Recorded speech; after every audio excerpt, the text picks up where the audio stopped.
Hey, it's Coach Tom coming to you from the World Cup, actually, and not from the World Cup, which is pretty obvious. But this is my wonderful Zoom background in this soccer stadium, and I've been watching the World Cup, and I wanted to thought it'd be a good chance to talk about a couple of things. And first one I want to talk about is tactics, which in physical preparation is one of the athletic qualities. So in America, especially with general population and actually a lot of athletes too, when they think of training, they either play their sport, which is good, that is training, or they think they got to be in the gym and doing weight training. And then oftentimes what also happens is some of the silliness of the functional training movement, which is now 20 plus years old, I think, yeah, uh, gets onto the field, kind of ekes its way onto the field, seeps its way onto the field during warm-ups, during drills, and you see some pretty ridiculous things. Um, so if you've been watching the soccer players, you might see some things like them swinging their legs in weird directions, or some of them are doing what looks to be stretching, but pretty half-assed, if you ask me. And when you're warming up, it's good to get warmed up before you're going to play a game, especially in a high-level competition like the World Cup. It's just you gotta decide what you're going to do and what's the benefit going to be, and is there anything that it could take away from what it is you want to accomplish or how you're going to play. So this is where just doing any kind of drill or because it's difficult to do or because it gets you sweaty isn't always the best decision to do. And then the second thing is you get some drills that are really common, like karaoke. If you've seen that, I saw one of the goalies doing that. If you don't know what that is, that's like you're going sideways and you're turning and swinging your arms at the same time. Are super general, and they can potentially, change the way a player is going to play in the game. So you want to be careful with that.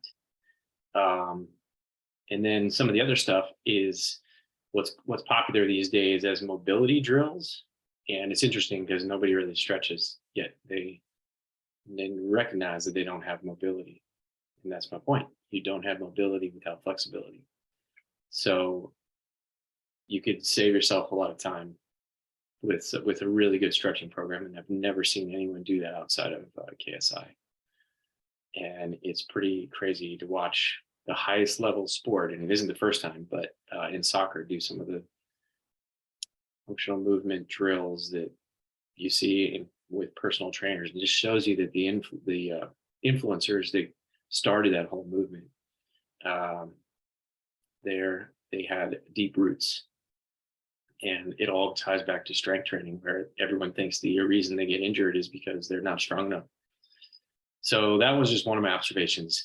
Don't think because professional athletes are doing something or elite athletes are doing something that it is a good idea for you to do as well. Because it's probably might not even be the best thing that they could be doing. It might not be a good idea that they are doing it. So there's that. And then going back to the tactical part, I love the discussion in soccer about tactics because you can see a clear difference in the way some teams will play depending on who they're playing and what the outcome is they want to get. So in the World Cup, it starts, if you're an American, the World Cup starts in a group stage, which is they put four countries in one group and they have 32 teams. So what is that, like 8 groups? And they all play each other within the group. So there's 3 games in the group. You're guaranteed to have 3 games in the tournament before you might get knocked out and go home. Top 2 teams from each group move on to the round of 16. So that halves the tournament right there. And so by the 3rd game, certain teams either sometimes only need a tie, or sometimes they've clinched their victory. So they might change the way they're going to play and not even try to score sometimes because they don't need to. And versus another team might need to score, and it leaves them vulnerable in certain areas of the game. And it's pretty apparent in soccer. It's talked about in American football because that's essentially what you're doing and how you're running your plays, right? And how you're lining up your line, whether you're going to do a run or a pass, where's the strong side, what's the weak side, and that kind of thing. But you don't usually see it as tactics. It's not described that way, and it's often described that way in soccer. And maybe it's just the nature of the sport. I don't know. It's probably happens in similar sports like soccer, like ice hockey. It's not talked about as like that, but it's there could be that. Field hockey, water polo, all have similar structure where you have a certain amount of guys. You have a defense, midfield, uh, and then strikers, which is your goal scorers. And in soccer, they even have they select what players are going to be on the national teams based on, is this guy better in offense? Is this guy better in defense? Are they faster? And based on their matchups, which is a really great concept that gets overlooked in training. And I know for general population, like someone who's a businessman and just goes to the gym because they want to stay in shape, they don't want to have health problems when they're later, and they want to maybe lose weight. Maybe that level of thinking they think is beyond what's needed for them, but really it applies to everything, because you can apply that to everything you do in life too, and the way you schedule your training. One of the most common things I see when I meet people who go to the gym is they want to accomplish everything in the same session, and they end up not really getting anything because they don't have direction. So that's something that I really like to see, and it's a discussion I like to have with clients too, because it can be really helpful.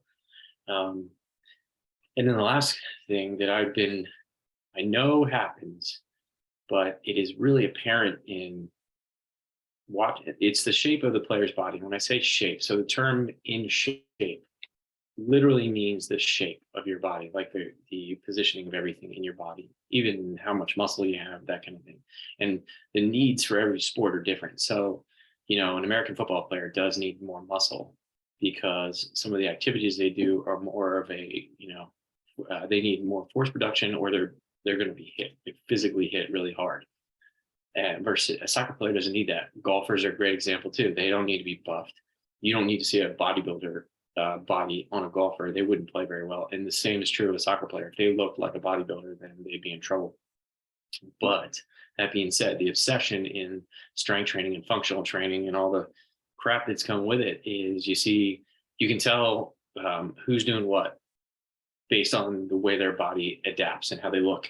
And I was blown away.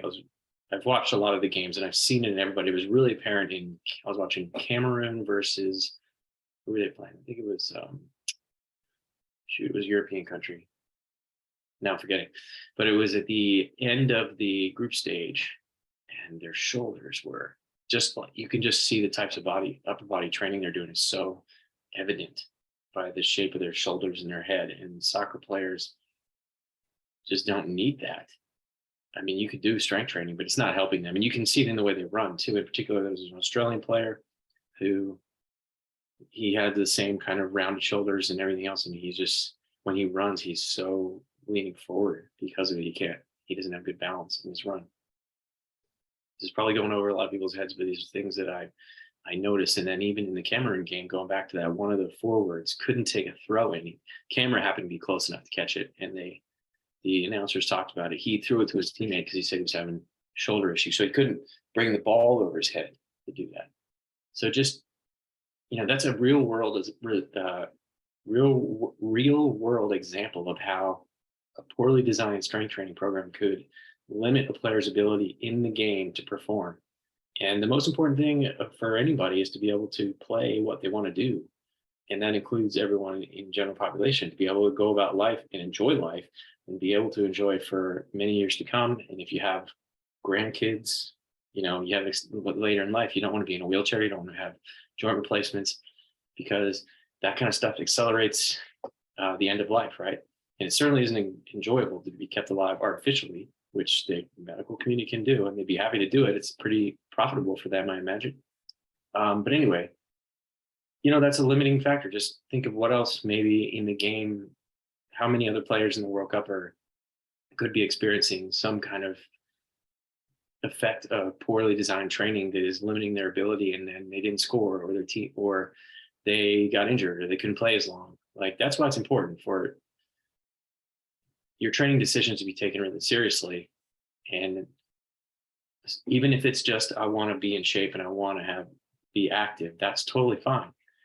But it's still important to have that in the back of your mind. Like, what's this going to do to me down the road if I do this all the time? because the result of it is not always evident in the day after. In fact, it usually isn't. It's that repetitive poor decisions, the compound effect. If no one's heard of the compound effect, it's Darren Hardy wrote a book about it. He certainly wasn't the first to talk about it, but he specifically called it the compound effect, and he has a video, blah, blah, blah. And it goes like this. If you make really smart decisions daily, then over time, your success is amplified, but compounded exponentially. And the same is true if you make poor decisions in your life daily. They may not have a horrendous effect in that day. Like, it's not going to end your life, but 10 years, 20 years down the line, it will have compounded negatively in such a way that disastrous things can happen. So that's what I wanted to say. The World Cup's been exciting, disappointing that the US didn't get through, but I thought that they really played with a lot of poise. Like, their body language was great. They weren't getting down on themselves, and they believed they could win. Like, there was a little bit of inexperience. Maybe some of their tactical decisions didn't work out. And then also the Netherlands, their experience worked out well, and they took advantage of their opportunities. So it'll be interesting in the next 4 years when the World Cup is in the United States, because I think these guys are all pretty much in their early 20s, so they should be around for a while, and they already have a great culture. You can tell, at least that's the way it seems, and that is really important in winning. So it'd be exciting to see in the future. And if you've got comments about this soccer, or questions about soccer or training or any of that thing, you can leave it in the comments on YouTube. I'm pretty sure it tells me when comments are left, and I can respond. You can also send me an email, and that's tom@toperformancela.com. Thank you.